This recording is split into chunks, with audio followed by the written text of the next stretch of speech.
I received this into the First Serve mailbag, and you can always send us some longer form correspondence, the First Serve sen@gmail.com.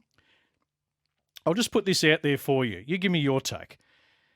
I don't like to start on a negative, but the First Serve is for all stakeholders, discussing all issues.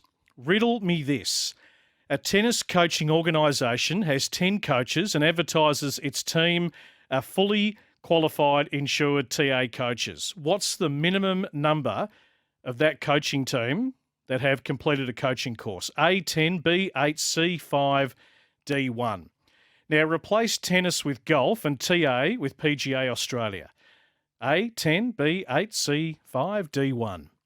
Now, use the sport of swimming and then Swimming Australia. A10, B8, C5, D1.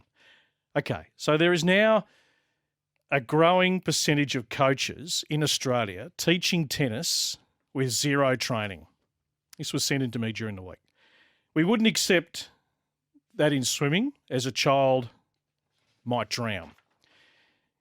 Is it acceptable in tennis? What about if it's the coach who is looking after your child and you are paying $100 an hour? Okay, so let's say we agree a coach should be qualified and actually passed a course, not just attended. Should they be at least competent in that sport, or is it that not important? In golf, there is a minimum handicap required to do a coaching course and then years as a trainee under direct supervision. In swimming, you have to demonstrate every stroke competently, swim 400 metres under a certain time, then do 20 hours minimum shadowing a coach, not tennis. A trainee coach with no playing experience who has never attended a course can be charged out at whatever the market will pay, upwards of $120 an hour in Melbourne. How are we travelling in the junior world rankings? No girls in the top 100, 2 boys. In my honest opinion, if we don't have qualified tennis coaches teaching sound fundamentals, our sport is destined to continue failing. Hats off to Ash Barty's coaches, both formative and current, who were tennis players and then trained as coaches. Hats off to the rest of you coaches in the same boat. Shame on our sport for allowing the standards to drop to an all-time low. Hashtag bring back the standards. Now, that was sent to me during the week. I also had another conversation with a person today around this. Now, we know there's been a coaching review that's been going on, I think, for the last 4 or 5 months, which I'm told has stalled a little bit.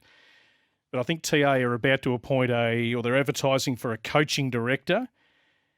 In reference to when I put that particular message to me to someone else today, they said that tennis has become a little too recreational, a little too sort of business-like, running these big businesses where there's participants, but maybe not a big enough focus on really transitioning to competition and really that higher level.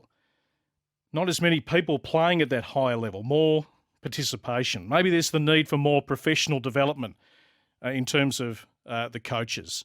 A lot of clubs going down the synthetic grass track, which is not great for the development of players. If you want to weigh in, 1300 736 736 or 0433 98 11 16.